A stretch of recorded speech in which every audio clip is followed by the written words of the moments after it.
Sonic the Hedgehog for the Sega Genesis starts off with a loud and proud title screen that lets you know what you were in for, showing South Island in the background, the place where this game takes place. Sonic looking at you, wagging his finger, daring you to press start. Like he's saying, "You think you can handle this?" And the fact that the game starts playing a demo of Green Hill if you don't click start fast enough is a nice touch. Almost like he can't wait to start the game, so he might as well show you why you should play. Since Sonic wants to show it off so badly, let's take a look at Green Hill. While this level may be the bane of my existence now, I will always stand by saying Green Hill is a great level. Everyone says that, and why? It's because it took up most of the development time just to make it. I may be able to beat the axe in 30 seconds now, but when anyone first plays it, there's a lot to do. This level has 3 different tiers, and you can interact with them pretty much any way you want. And learning when to jump and just having curiosity will carry you a long way. Like when something is too high, you have to figure out a route to gain more momentum, or find a hidden speed shoe or invincibility monitor to accomplish a new feat of speed. Pro tip, hold down to roll. It will help you gain speed and help you not run into enemies. I see too many people not doing that. Praising this first level is easy. Everyone does that. It's probably why it's the most rehashed level in Sonic history, but it is because it works. But now let's talk about the rest of the game, which I also feel is pretty good. But before we leave Green Hill, let's talk about the boss that I totally didn't forget to put in my script. It's fine.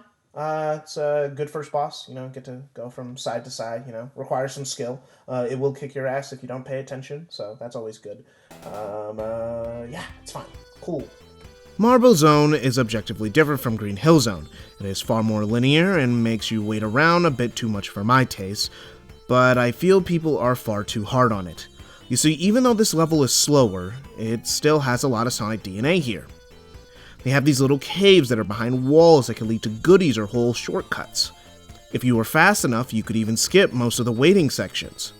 There are a few parts that force you to go slow, but some of them are only slow if you care about your ring count.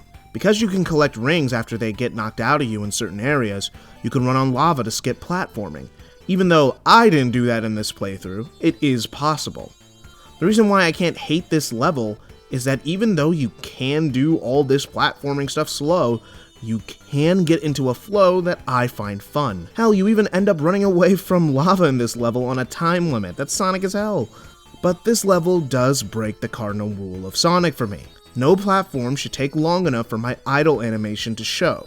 If it does, it has failed as a Sonic challenge. If Sonic is tapping his foot, so am I. We end this level with an easy boss and head to Springyard Zone, a level people are mixed on. I love Springyard Zone because I can skip most of it. Let me explain. The less I have to play of a Sonic game, the better. That doesn't sound right. Okay, look. The fact that I could do shit like this is cool as hell to me. It makes me skip all the boring waiting sections, and in a Sonic game, I feel you should always be able to skip the slow parts. That's why I give a lot of Marble Zone a pass, and this level does the skip the boring stuff shtick with flying colors. Except in Act 3. They really let you get an invincibility box and make you just stand there. Evil bastards. Anyway, as the level suggests, there are a lot of springs, but also bumpers and half pipes that also have giant spikes. Guess they didn't want you to get too cocky. But in all honesty, the half pipes are great, especially when you roll. I cannot emphasize that enough. This is a Sonic game. You have to roll to have fun. This level does have an easy boss, but it's also very easy to mess up if you get nervous easily. But next is the most infamous level in the game. This is the Labyrinth Zone. It's the worst level in the game, but I don't hate it. I get it. I got some explaining to do. This level goes against the idea of Sonic. The water makes you move at half speed. It's the longest levels in the game. I get it. But I will say that Labyrinth Zone always keeps me on my toes. Look, I used to hate this level too, but then I realized that it's actually pretty fair. There are more than enough bubbles so you don't drown. It's always on you if you do. In Act 2, they give you tons of rings and invincibility monitors so you can get through the tough sections no issue, except for that Orbonaut. That enemy placement is bullshit. I get hit by him more than I don't. But let me tell you about a secret. In Act 3, there is a huge shortcut. If you just stand right here, boom, you skip the whole level and get a fun little section where you get to hang on bars. Also, to be honest, the level is so much easier with the addition of the spin dash, which is in most modern versions of Sonic 1, including the version I'm playing, which is the Christian Whitehead port to mobile. I'm playing it on my computer's built-in MSI app player, but you can also play these on BlueStacks. And if you have the technical know-how, you can get the decompiled versions, which adds mod support, or just wait for Sonic Origins, which is supposed to be coming out next year. Really, it's a little too easy to get your hands on this game, especially one with the spin dash function, but back to Labyrinth Zone. Besides some water slides, there really isn't much more to mention except the boss. My kid self would be really mad at me if I didn't complain about this boss. I know people say it's easy, but the boss is the reason I couldn't beat this game for years. This boss kicks your ass by having you go through an obstacle course while water is chasing you with no bubbles. Unless you are really good at platformers, this can be a real skill check. I don't blame anyone for giving up here. But if you do learn the pattern, you can get through it. I never said this level was perfect, but it's not a bad level, because it's not poorly designed. That would make it bad for me. Next up is the breather level, Starlight Zone. Well, it's a breather if you take the top path. If you fall to the bottom, it's going to get a lot more dangerous with bottomless pits, spikes, and fireballs. But overall, this level is fun, and has a seesaw gimmick that's used really well. A lot of long stretches that are made just for you to go fast, and loops are here for the first time since Green Hill. The level itself looks a little bland, but the level design makes up for it. The boss in this level is actually the best boss in the game. You can jump on the seesaws that have been a gimmick throughout the entire level and shoot the spike balls back up at him. Or you can use the spike balls to launch yourself and hit him. This is really cool. I hate when bosses make you wait or you can only hit them in one way. This is clever. This is a great boss. Hopefully they follow up on this type of boss design in the future. Scrap Brain Zone is a cool final level that has a good aesthetic and a cool top path that is really easy to fall down and die from. But the thing is, what just happened there? What? This level's main thing is just avoiding hazards, cause Eggman is throwing everything at you. The Act 2 has these gears that are always fun to mess with, and then Labyrinth Act 4 happens. And look, plot-wise, this level is ingenious. Eggman sends you back to a level where you have already been through. You know what it looks like. Eggman has been destroying the world, but you haven't really seen its effects of what he does to an area you have already seen. And this shows you the horror of what Eggman has been doing. The color is gone, the water is toxic, there's so much bullshit here. But luckily, this level keeps up the Sonic 1 tradition of being able to skip the hard parts. I'm being honest when I say that I have no idea what the rest of this level looks like at all. I know that it's super hard and I don't want to put myself through that, but even though I just explained the thematic relevance to this level, no one is actually thinking that when they play this level. Especially their first few times. They're probably thinking something along the lines of, "That fat piece of crap sent me back to the hell that I just escaped!" At least that's how I felt. But either way, it pumps you up to beat Eggman. The final boss is fine. They sang you in with no rings to heighten the difficulty, but since crushing is an insta-kill, rings wouldn't have been that helpful anyway. They should have let you keep the rings from the last level. You know, to reward players who don't get hit. I think that would be cool. But after you beat him, the game is over.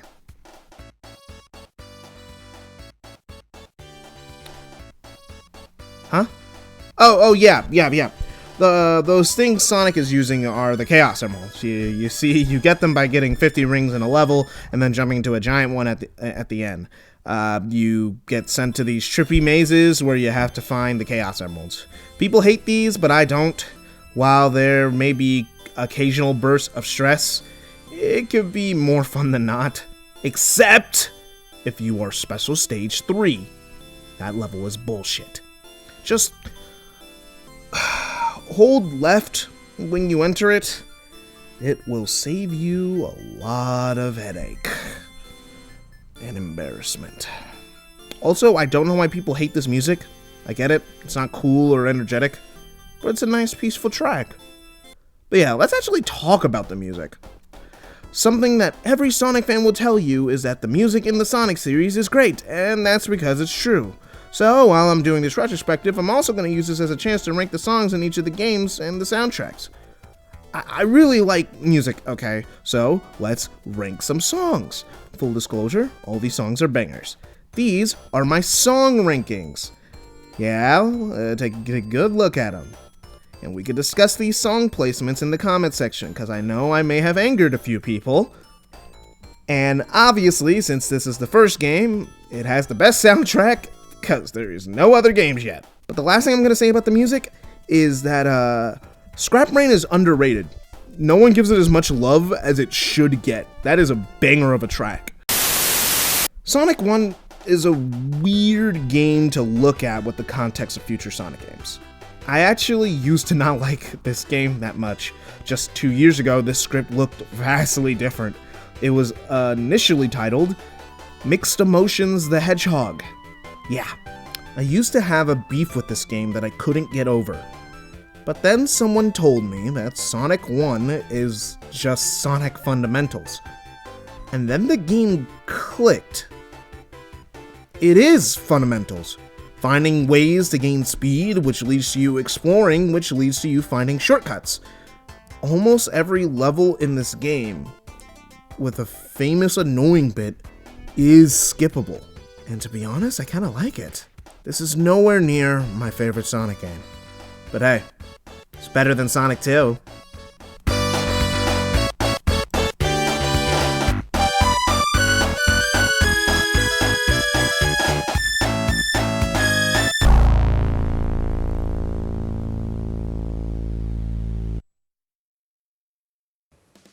Alright, it's finally over. 12 days, 12 videos. You know, we had a variety of things, from Demon Souls to Mega Man to Kingdom Hearts 2 to just discussion videos and even Spider-Man and Fortnite. It's been a crazy 12 days. Anyone who's been watching every single video that's coming out, I think actually there was one person I know for a fact has watched every single video. Hazim AMN. Thank you to Hazim AMN for commenting on every single video I've uploaded, no matter the quality. And thank you to people in my Discord for being able to be there for me to help participate in making these videos, because if you haven't noticed, a lot of these videos wouldn't be possible without the help of the people in my Discord.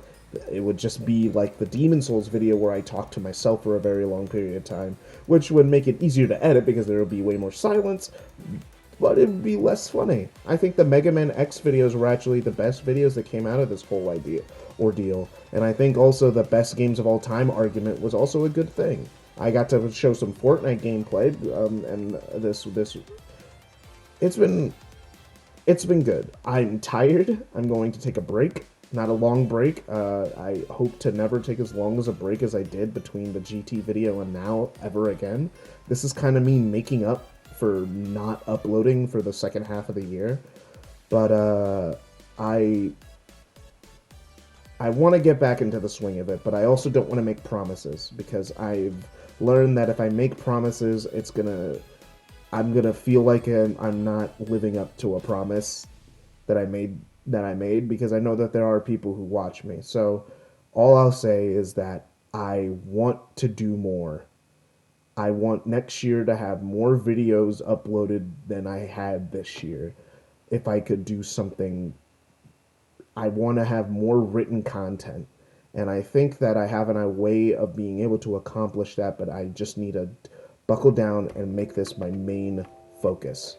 And I think I'm 20 now, so hopefully I could at least do that.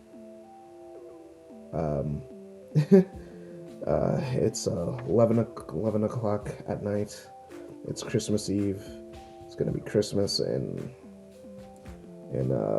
40 minutes, and this video is probably gonna go out in about 12 hours. Probably around the middle of the day on Saturday. I may or may not be in live chat depending on how my schedule is, but thanks all for watching, honestly. And don't worry, I'll defend my opinions about Sonic 2.